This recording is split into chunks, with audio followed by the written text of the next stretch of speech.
Gusto nyo ba ng merienda na mura na ay healthy pa? Tara po, gumawa po tayo ng veggie balls. Heto po ang ating mga sangkap. Hiwain na po natin ang carrots dahil ito po ang pinakapangunahin nating sangkap. Ganon din po ang dahon ng sibuyas. Pinuhin po natin ang pagkakahiwa. Ilagay na po natin ang harina, cornstarch, garlic powder at konting paminta.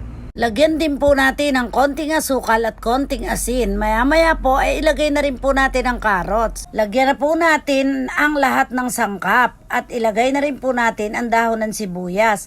Lagyan natin ng konting tubig at atin po itong halu-haluin hanggang sa makuha po natin ang tamang lapot. At ito po ay maganda pag atin na po itong ipinrito. Ngayon po ay gagawa naman po tayo ng sauce at suka para po may pagpilian tayo kung alin ang gusto nating sausawan. Maghiwa po tayo ng bawang at sili. Maglagay na po tayo ng konting harina, asukal at konting toyo. Halu-haluin po natin ito hanggang sa malusaw. Maya-maya po ay isasalang po natin ito sa kawali.